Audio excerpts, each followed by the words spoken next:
You know, guys, sometimes I wish magic was real. Back when I was in elementary school, I was deeply into Pokemon. I played all the games, I watched the TV show, and if mangas had been a bigger thing back then, I would have read them too. For me, it was my own kind of magic, and for you, it is a clear sign that I had no friends in school. Skyrim has this type of magic for me too, but in a less elementary school kiddo with no friends way, but in the constantly single for years adult who struggles to form human connections kind of way. But to come back to the topic of magic, Skyrim has several schools of magic. Alteration, conjuration, destruction, enchanting, illusion, and restoration. Today, we are going to focus on destruction only, and as the name already says, it is here to destroy things. Set them on fire, freeze it to solid ice, or make it sparkle until they are electrocuted to death. Fun things to do for the whole family, I guess. So now, I am going to ask the question, can you beat Skyrim with only destruction magic?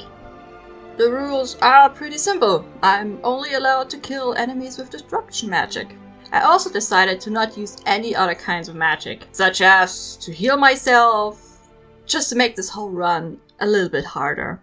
Which is also something I don't really do, because I prefer to beat my enemies in the skull with various objects of various sizes, and then use my magic hands to heal myself. Well, okay, let's go. This character is going to be a high elf, because they started with 50 points extra in Magicka, which will be great help. I also named her Johanna, because I like the name. Inside of Helgen Keep, I got my hands freed and realized, from the get-go, we get the flame spell. This is the first time in ancient I could commit war crimes inside of Helgen Keep. And that's exactly what I did. I roasted all of their nuts. It was amazing. Thing is, instead of heading to Dragon's Reach to tell a Jarl about the problems in Helgen, I took what little money I had and headed off to Solitude. Why?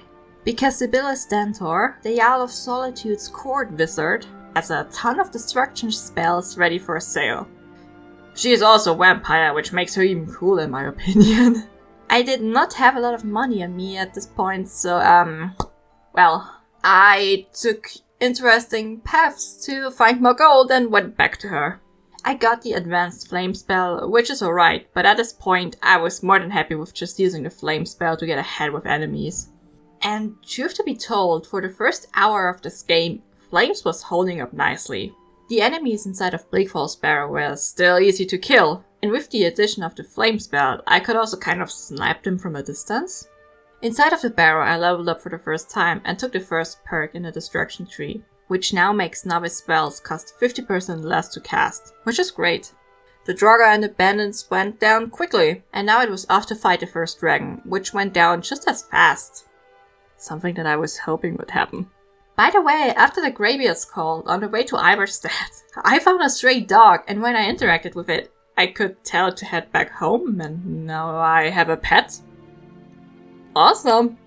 I booked it straight up to the Greybeards, and the Frost Troll wasn't such a hard fight at all. Flames are very effective against anything ice, come to think of it. Okay, Ustengrav and finding Delphine was nothing to write home about. Just the usual chit-chat while killing some people, you know. Just the usual stuff. I also think that Delphine is the type of person, if you were to take her brain and put it into a dog, it would start meowing. But the dragon fight with Delphine was hard. I actually got killed one time, and then came to realize that my character had unequipped her clothing at some point. Which was fucking strange, cause I for sure did not tell her to take any clothes off. It's for the paying audience over on PH. The next quest, the infiltration of the Thelma embassy, was a bit weird. I mean, I am playing as a Falmer, and I didn't get any kind of special dialogue option. Just nothing of that stuff. Maybe I missed it? Who knows? But the embassy was actually a bit harder than usual, because the Falmer wizards all tend to cast a ward spell, which reflects all magic attacks. So I had to let them hit me until their magic points ran out, and they couldn't keep up with the ward anymore to attack them. Thankfully, all Falmers are very flammable. They also gave me good grief while trying to locate Aspirin in the rat way, as you can see here.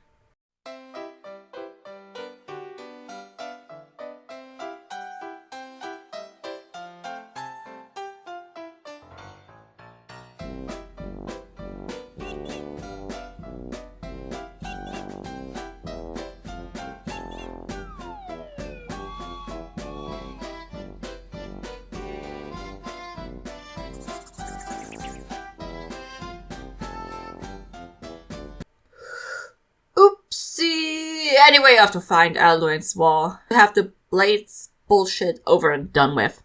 I ran through the whole thing, solved the children's like puzzles, and got the info that nobody knows the shout to defeat Alduin. Great. Well, after the Greybeards and Parvenetics it was. And I think you know the drill by now. It is time to find an Elder Scroll. And it didn't go that well. I was level 4 at this point, and my very little protection from my armor was coming through, as certain enemies hit me as if my character was made out of warm butter. So I ran most of my way through Blackreach, but then it was time to gear up for the fight against Alduin. You see, I was not in the mood to spend the next 3 hours grinding out some gear, so I did something highly stupid, yet highly effective. While Alduin was in the air, I put on my character's mage robe, which had the effect of regenerating magicka 75% faster. While Alduin was down, I either wore a Whiterun Guard's armor, or a different set of mage robes, which made magicka regeneration 50% faster and lessened the cost of destruction spells by 12%. It took a while to get Alduin down in health, but a well-timed level up helped me during the last round where he was down and he returned to Sovngarde. If you wanted me to talk about the Peace Council, no, I'm not going to do that, so just enjoy this piece of video instead.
Okay, final countdown. I captured the dragon, and together we flew to Skuldafn to get the Dragonborn into Sovngarde. It was not a pleasant time once again, as the 2 dragons flying around really gave me a hard time. I also hadn't put a single level up into stamina, so as much as I wanted to run away from them, it really wasn't working that well. At this point, I was sweating more than Gary Glitter in an early learner's course. The temple itself was alright, the enemies weren't too bad, and I booked it for the gate to Sovngarde before the dragon priest could close it, and I would have to fight him. Sovngarde was also hard. I actually did time for the first time in the second Alduin boss fight. I have been playing this game since 2016, and that's the first time, holy shit. But that was also completely my fault. The second time, my strategy of using the ropes to quickly regain magicka while he was in the air worked fine. And when he was on the ground, I switched over to the steel armor I had picked up in the Skuldafn temple to get better protection. Also, the 3 heroes really weren't holding up to their name. Thank you very much, lads. But in the end, we managed to defeat Alduin, and I proved yes, you can beat Skyrim with only destruction spells. Okay, so as this challenge seemed pretty simple at first, I said that I wouldn't use any other types of magic, yeah? During the whole run, I used exactly 5 potions, which is quite something if you think of it. I think most of them were used during dragon fights to get my magicka up again, and I don't think I used a single healing potion. So that was an extra hard point for this challenge, and it really made things harder on me. Another thing that held the joy back of this challenge was the fact that I barely leveled up. I couldn't really use any other spells than the 3 basic ones. They were alright, don't get me wrong. I had bought advanced ones too, and used them maybe 3 times over the course of the whole run. Apart from this, it was a fun challenge, but not something I would do on an average run. I do enjoy the mixture between a sneaky dragon and a flame trap, or whatever it is called, too much. As I said, it is different from my usual playstyle. And even nearly 14 years after its release, Skyrim can be explored in more ways than one might imagine. In the end, this challenge took me 4 hours and 20 minutes to beat. And if I hadn't messed around between getting the Elder Scroll and the first Elwyn fight, I might have even gotten a sub 4 hours, but that's a challenge for a different day. Anyways, this was my video on beating Skyrim with only destruction spells. Thank you all very much for watching, and I'll see you in the next video. Bye bye!